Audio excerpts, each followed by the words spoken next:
Salut Meeple, j'espère que vous allez bien. On se retrouve pour une toute nouvelle vidéo. C'est pas la renaissance du Meeple, c'est la renaissance de la rose noire. Oui, ça fait longtemps qu'on s'est pas vu. Je vous tourne cette vidéo un petit peu dans un grand manoir. C'est pour ça que je suis derrière, presque rien en fait derrière moi. Voilà, parce que c'est une grande salle et c'est très bien pour parler. Nous sommes dans le décor pour parler de la renaissance de la rose noire. C'est un Kickstarter qui arrive tout prochainement, qui a même commencé en fait chez Ludus Manus Studio. Alors la Black Rose Wars, donc cette magnifique boîte qui est un prototype reçu Rebirth. Donc c'est un standalone d'un utilisateur qui est déjà arrivé, qui est déjà passé, qui date de mai 2018, qui était Black Rose Wars. Tout simplement, là c'est Black Rose Wars Rebirth, donc la renaissance, donc qui avait déjà plutôt pas mal fonctionné, hein. Plus de 8000 contributeurs, 8400 contributeurs, 1 200 000 € collectés, et qui a été livré. Donc c'est un jeu de 1 à 4 joueurs, comptez 2 bonnes heures de partie de jeu. En plus de ça, c'est un jeu les règles sont pas très compliquées, mais il y a nous sommes des mages avec des sorts, il y a beaucoup de sorts, donc une grosse phase de réflexion sur quel sort je vais utiliser à quel moment. Alors pour ceux qui auraient déjà participé à la première campagne, c'est un standalone, donc maintenant il faut savoir que les mages qu'on va retrouver dans cette campagne Kickstarter, les écoles de magie, les salles sont utilisables dans le premier. Donc voilà, il y a un crossover, si je peux dire, si vous voulez utiliser les uns ou les autres pour renouveler vos parties. Maintenant le premier Kickstarter avait déjà eu beaucoup de stretch goals, donc il y a voilà, pas mal de choses à faire. Donc, ce que je vous propose, c'est qu'on va découper cette vidéo en 3. On va commencer par une vidéo, je dirais, de présentation du matériel, un store d'unboxing, et il vaut vraiment le coup parce que le matériel est de toute beauté. Et puis, on fera une autre vidéo d'explication de comment est-ce qu'on joue à Black Rose Wars Rebirth, avec différence par rapport à son frère aîné. Et puis, une petite dernière vidéo un peu plus courte où je donnerai mon avis après cette découverte et après ces moments ludiques. Donc je vous propose qu'on passe tout de suite sur l'unboxing, et puis voilà, il y aura d'autres vidéos si vous voulez voir comment on joue et puis mon avis. Allez, place à l'unboxing. Bon, alors on va regarder un petit peu ce qu'il y a dans cette boîte de Black Rose Wars Rebirth, donc la renaissance. Donc avant même de l'ouvrir, il y a une ouverture toute particulière, on va la voir ici sur le côté. C'est en fait un demi-couvercle. Alors ça donne un côté très esthétique à la chose, mais surtout ça donne un côté très pratique, parce qu'on ne vient pas ici galérer à prendre le couvercle. Non, on prend ici le demi-couvercle, si je peux dire, et ça s'ouvre super facilement. Donc ça, c'est une très bonne idée qu'a eu Ludus Manus Studio, de ce côté esthétique et très pratique. Ça pourrait arriver sur d'autres boîtes, je pense.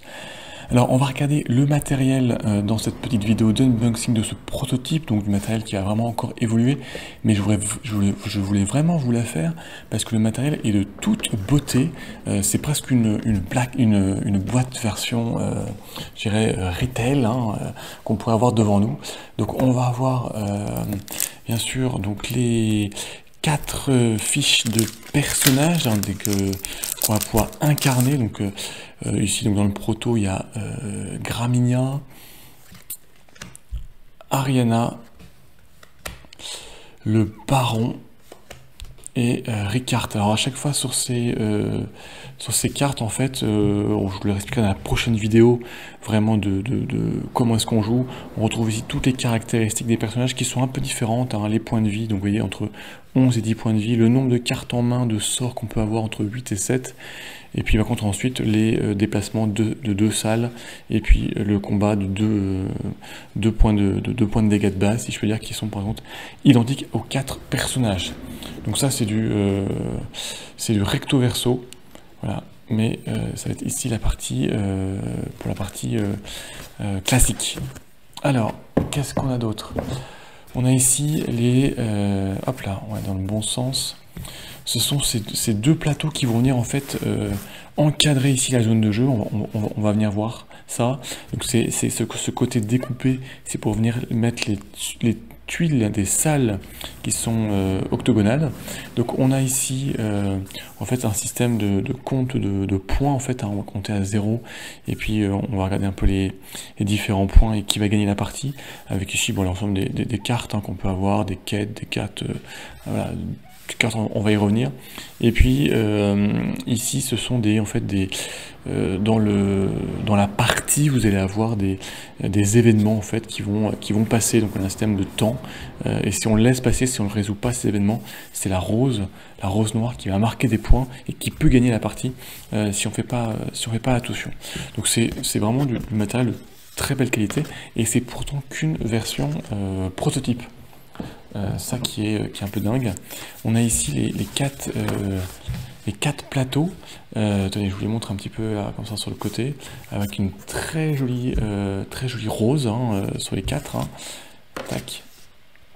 À différentes couleurs. Alors, comment est-ce qu'ils se présentent? En fait, ici, vous allez mettre votre carte de personnage, voilà, comme ceci. Et donc là, vous allez avoir déjà 4 emplacements. Ici, c'est pour chaque tour de jeu, 3 sorts que vous allez préparer, mais dans l'ordre d'activation, 1, 2, 3. Et ici, un sort rapide, donc qui peut être activé à n'importe quel moment de façon entrecalée par rapport à votre autres sorts. Ici, c'est pour compter les points de dégâts que vous allez prendre avec les différents cubes des autres joueurs qui vont vous faire des points de dégâts. Et donc, lorsque vous êtes arrivé à 11 points de dégâts, tout simplement, vous allez repartir dans votre salle d'origine et vos adversaires vont marquer des points. Alors, vous voyez, petit truc très bien vu, c'est que là, on a ici une ligne pour marquer les points. On a ici 11 points de vie, par exemple, et on a la petite flèche qui indique le dernier cube de vos points de vie. Alors que si on met, par exemple, Ariane qui a 10 points de vie, et on voit la flèche est un peu avant. Et si on le... Voilà, donc il y a ce petit côté, ces petites choses, mais qui facilitent l'expérience de jeu, qui sont plutôt bien vues. Et puis ici, on a les symboles pour mettre ici, voilà, les cartes de quête, de défausse, les cartes de quête en cours, les cartes de quête réussies, etc. Donc ça, c'est vraiment votre plateau joueur. Tac, on va mettre ça comme ça. Alors, tac, alors je vous montre, on va aller dans l'autre sens. C'est un super insert hein, avec les figurines qui sont de toute beauté. C'est un peu un insert à la Liquid Game, hein, que j'en retrouve dans beaucoup de jeux, c'est pas de eux, mais voilà, une boîte en plastique avec couvercle vraiment bien foutu. On va vous le montrer ici en caméra de côté. Là. Vous avez vu hein, toutes ces figurines, et c'est qu'un prototype. Alors en prototype, les figurines sont en résine, sont très détaillées, elles seront en PVC lors de la livraison du jeu, mais c'est vrai qu'aujourd'hui quand même les différences entre la résine et la PVC ont tendance vraiment à diminuer parce qu'on a vraiment des très belles qualités d'injection dans les moules en plastique. Alors quelques figurines, on a ici les figurines des 4 héros de ce prototype hein. Donc, je ne sais pas si vous verrez, mais je vous en mettrai sur mes comptes Instagram et Facebook des photos plus détaillées. On a vraiment les socles qui sont extrêmement détaillés, qui sont très jolis. Donc ici, on a les 4 figurines de personnages. Elles sont déjà très belles. Bon, on sent que c'est de la résine, hein. Un petit peu au toucher là, ce qui est plutôt super pour des peintres, hein. J'aurais pas l'occasion de les peindre celle-ci, mais c'est très joli. Alors on en a plein, on a ici toutes des invocations, on a ici des soldats, des gardes. Alors on le voit, la couleur n'est pas tout à fait la même, hein. Je pense qu'il y a eu plusieurs résines différentes qui ont été utilisées. Ici on a des sortes de totems, toujours avec ces socles vraiment très détaillés, très jolis. Donc là c'est les petits totems, on en a ici 5. On a ici, je crois que c'est des succubes, on en a 3. Hein. Pareil, franchement, niveau qualité, niveau figurine, chez Illusion Studio, il n'y a pas d'inquiétude. Alors ici on a un système, on va le voir bien comme ça en caméra de dessus. Et on a un demi-socle. Voilà, parce que ça ce sont des invocations que l'on va pouvoir invoquer et mettre sur un personnage ennemi qui, tant qu'il l'aura, ça va le gêner. Donc en fait, ça vient vraiment, vous mettez ça collé à votre socle. Donc c'est plutôt, voilà, c'est encore une petite chose bien vue pour faire vraiment coller les deux socles au maximum. Donc c'est une sorte de petit squelette, de petit diabotin. Voilà. Donc là, il y en a un certain nombre. Hein. Et ici, on a la dernière invocation. Alors ça, c'est ouais, pareil, un autre petit diabotin aux grandes mains et aux grandes cornes. Pareil, avec les socles texturés, très très jolis. Donc, vous voyez, c'est vraiment que le prototype, et on a déjà pas mal de jolies choses. Et surtout ce système de rangement qui est très bien vu. Alors on a une deuxième boîte de rangement, alors elle est presque vide, parce que là on n'a pas grand chose à mettre dedans, mais... Tac. Mais je vais vous montrer quelque chose, c'est que là, on a ceci là, qui vient s'enlever, donc pareil, on peut donner ça à chaque joueur avec ses tokens, hein, je vais vous les montrer là. On met une facilité de mise en place, donc vraiment beaucoup de choses sont bien conçues. Donc là on a tout simplement un certain nombre de tokens par couleur de joueur, dans lesquels on va retrouver des tokens de piège, tokens pour les points de victoire, des tokens avec parce qu'on a des sorts qui peuvent durer plus ou moins longtemps, donc des tokens de temps, des tokens de trophées qu'on va donner aux autres joueurs lorsqu'on a été tué. Parce que à la fin de la partie, le nombre de trophées qu'on aura, entre autres, va donner des points de victoire. Voilà, donc ça, on a un système encore. Voilà. Ce sont des bonnes idées. Alors ici, on arrive à la fin. C'est pas mal, hein. Hop. Je montre la caméra de côté. Voilà. Donc pareil, ce système d'insert, de couvercle, et on va regarder. Alors, autant j'avais ouvert tout le reste, autant les cartes, j'avais vraiment voulu les ouvrir avec vous. Voilà, je vais tout sortir. Donc une boîte qui est profonde. Alors, on a encore quelques figurines. Voilà, ici c'est les grosses figurines, hein. Ce sont des sortes de minotaures, je crois de mémoire. Alors, elles sont très jolies. Mais je vous mettrai des photos vraiment zoomées et détaillées sur mes comptes Instagram et Facebook. Donc n'hésitez pas à y jeter un coup d'œil. En tout cas, elles sont superbes. Il y en a 3 là. Alors, on va d'abord commencer par... Bon, on a ici... Ça, voilà, ça c'est tous les petits cubes qui vont qu'on va utiliser pour noter nos effets de jeu. On y reviendra dans la vidéo suivante. On va surtout s'arrêter, bien sûr, sur ce qui fait le sel du jeu, c'est toutes les tuiles qui sont superbes. Hop là. Alors, les tuiles, il y en a un certain nombre. Hein. Il y a 5 ou 6 couleurs de mémoire, je ne sais plus. Alors elles sont recto verso, parce que un des effets de jeu, ça va être de reconstruire en fait la loge qui était détruite. Donc on commence avec des salles complètement détruites en fait, donc elles sont ici. Donc sur ces salles d'ailleurs, on va retrouver chaque salle a sa caractéristique, a une capacité à déclencher lorsqu'on est dans la salle, hein, donc piocher des cartes, infliger des dégâts, etc. On y reviendra. Donc on a une salle qui est détruite ici avec un certain nombre d'emplacements de tokens. On va venir justement mettre ces tokens lorsqu'on réalise certains types d'actions. Et puis donc voilà, on va chacun mettre des tokens en fonction des actions qu'on réalise. Donc voilà, insert double couche, donc les tokens, les petits cubes ne bougent pas. Voilà. Et donc quand tout est rempli, et bien tout simplement, en fait, là je vous dévoile un petit peu la vidéo suivante, on va marquer des points de victoire entre autres, et ce sont des points de victoire qui sont marqués là en fonction du nombre et notre classement dans les petits cubes qu'on aura placés. Et donc quand on a, je dirais, réparé cette salle, ben, tout simplement on vient la retourner.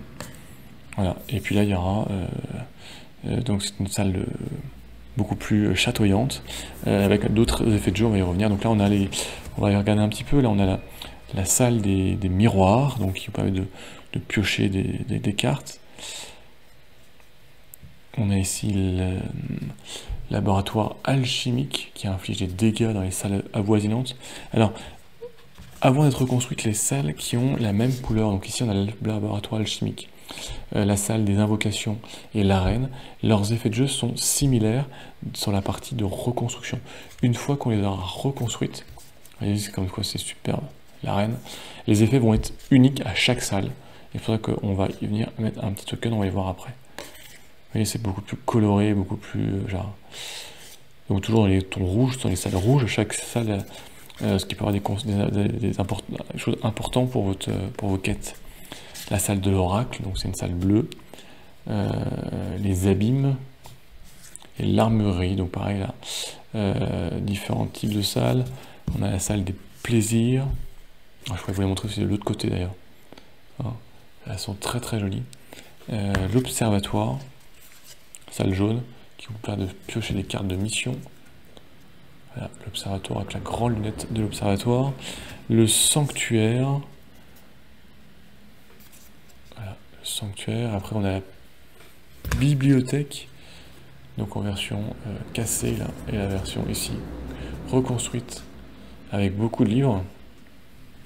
Les jardins. Ah, enfin on a la salle de la rose noire, donc là complètement détruite. Alors pour la reconstruire, vous avez vu, hein, là il en faudra beaucoup d'actions, beaucoup d'actions particulières.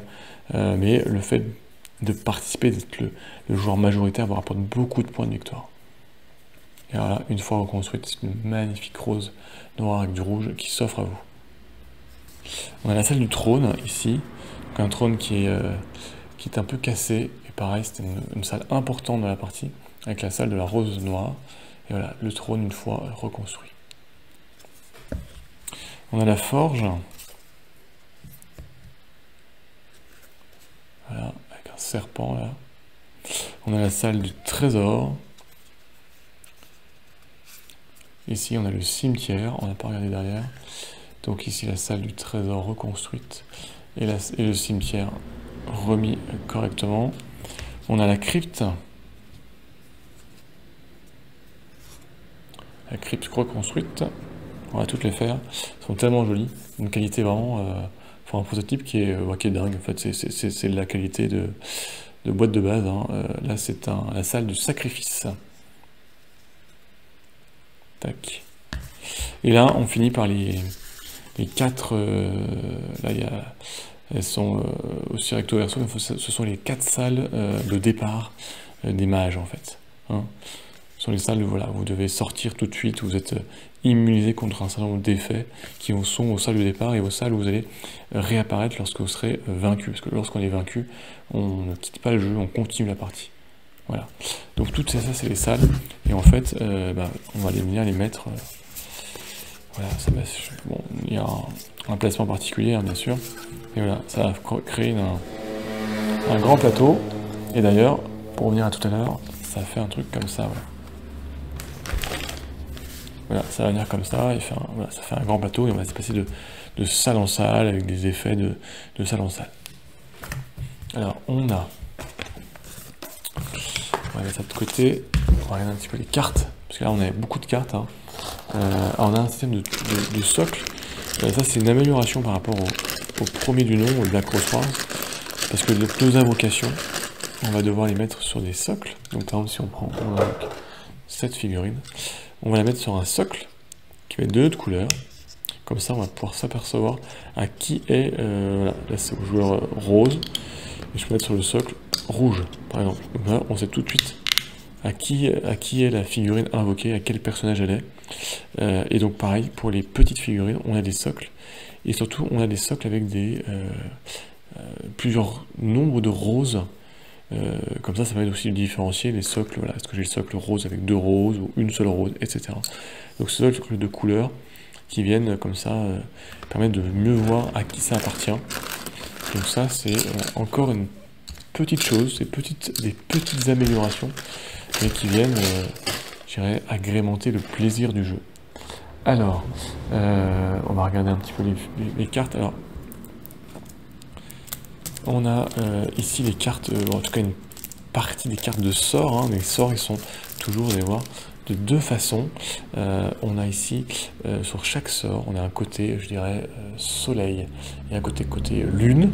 Et donc le sort est un peu différent et vous pourrez le jouer dans le sens que vous souhaitez lors de votre préparation. Vous allez préparer le sort dans un sens ou dans l'autre. Et tout simplement, voilà, les sorts voilà, vont infliger des dégâts, vont vous protéger, faire des pièges, etc. Enfin, vont invoquer des créatures. Donc par exemple ici, on va juste regarder la première pour vous donner une idée là. Ça vous permet de placer un cube justement et d'invoquer un cadavre. Et ce cadavre est activé. Voilà, tout simplement. Bon, il y a beaucoup de sorts. Alors, il y a différentes écoles en fait. Donc tous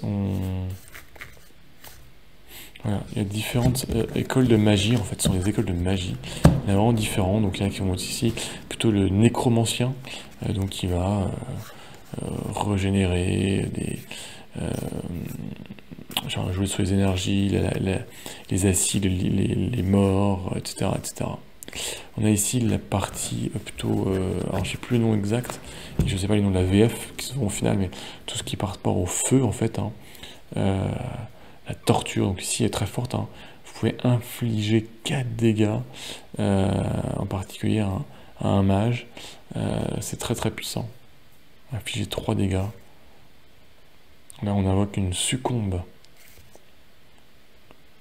Bon, voilà, donc il y a vraiment beaucoup de... De l'autre côté c'est du classique, hein. C'est tout pareil pour pas qu'on puisse les reconnaître dans votre main. Voilà, il y a quand même un certain nombre de cartes, hein. Il y a 3 paquets, et ça ce sont que des cartes de... À chaque fois il y a 2 écoles de magie, je crois, par tas. Donc voilà, il y a déjà de quoi faire. C'était une des caractéristiques du premier Kickstarter. Il y a déjà beaucoup à faire, et avec les stretch goals, il y a eu beaucoup à faire. Donc voilà, donc là il y a plusieurs, je suis trompé. Il y a des symboles, hein, pour les reconnaître. Il y a vraiment il y a différentes écoles de magie.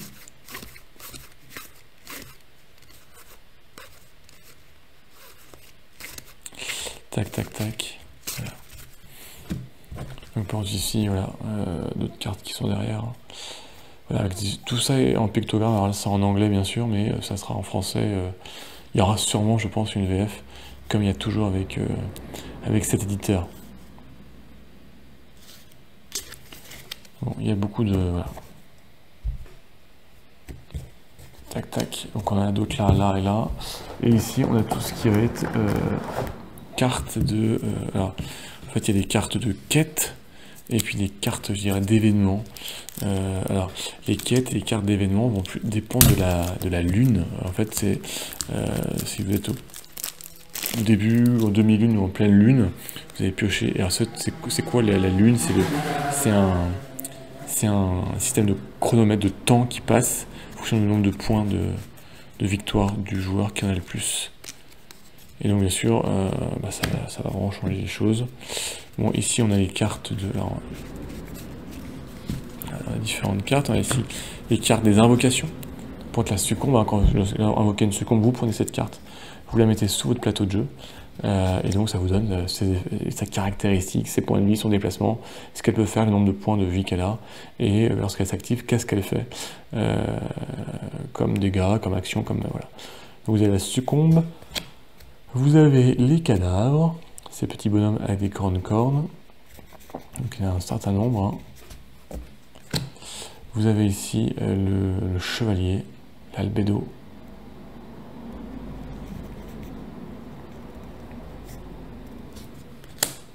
Vous avez le Nigredo, voilà, pareil. Vous avez les totems, hein, que vous allez pouvoir mettre.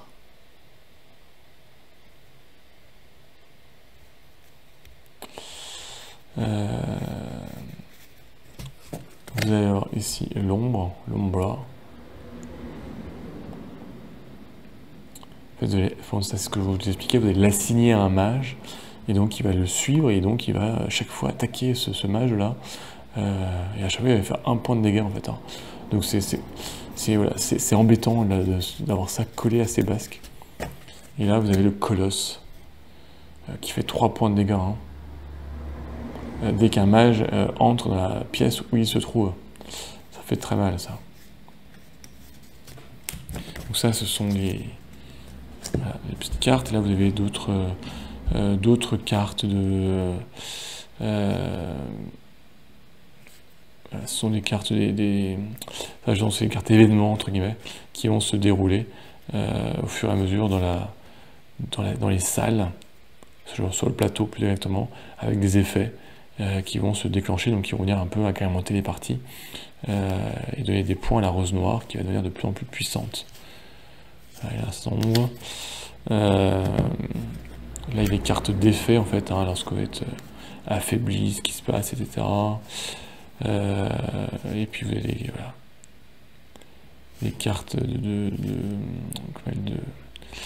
voilà, des effets, des pièges que vous avez déclenchés, donc un certain nombre de choses. Et puis les cartes, surtout des cartes aussi de quête. On va vous les montrer. Les cartes de quête, donc ce sont des cartes que vous allez piocher, vous pouvez en avoir plusieurs en main, et lorsque vous allez résoudre ces quêtes, et vous allez gagner des points de victoire. Donc ça va être important d'en réussir. Donc par contre, Vital Sun, le soleil vital, il faut révéler cette carte après que vous avez résolu un effet qui convertit ou qui place au moins un cube sur une salle verte. Voilà. Et on place un cube et il faut le faire 4 fois. Et quand on l'a fait 4 fois, on peut piocher un sort supplémentaire, parce qu'au début on va commencer avec quelques sorts liés à notre école de magie. Et plus on va devenir puissant, plus on va pouvoir collecter des nouveaux sorts de d'autres écoles de magie ou des écoles de magie d'origine, voire des sorts oubliés qui sont très puissants, entre autres. Voilà. Donc c'est voilà, Body Sun, voilà, vous avez encore des effets, c'est tout ça plein de... Et en bas vous avez les roses noires qui vont être placées si c'est pas réalisé. Donc voilà, c'est un certain nombre de quêtes à accomplir.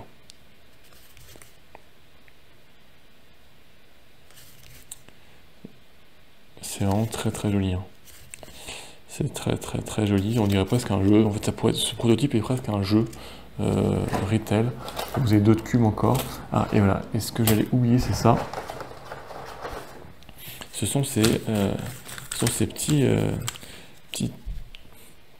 tokens recto verso. En fait, ce sont justement ce token. Par exemple, je vais vous trouver la chambre de la rose noire. Donc justement, lorsqu'on met en jeu la tuile de la rose noire, lorsqu'elle est reconstruite, on la retourne, et donc on met ce token dessus, et donc ça montre l'effet, et ne peut être activé qu'une seule fois par tour, donc par le joueur qui l'active, et les autres joueurs ne pourront pas l'activer. Au contraire des salles qui sont en reconstruction où l'effet est toujours activable, et donc ces effets qui sont faciles sont uniques. Si vous prenez 2 salles bleues par exemple, qui avaient le même effet en salle non reconstruite, une fois reconstruite, 2 salles bleues n'ont pas le même effet, et chaque salle a son effet de jeu, et donc c'est là où il y a vraiment orienter les actions des joueurs qui vont vouloir activer tel ou tel sort. Par exemple ici le sanctuaire vous permet de vous soigner de 3 points de dégâts, alors que la chambre des sacrifices vous permet d'infliger 2 dégâts à un autre joueur. Donc voilà, donc il y a un token unique par salle qu'il faut mettre une fois reconstruite en fait. Voilà, et bien c'est tout le matériel du prototype qui pour moi est assez bluffant en termes de qualité, en termes d'illustration, qui pourrait être une boîte de base. J'oubliais juste ça d'ailleurs.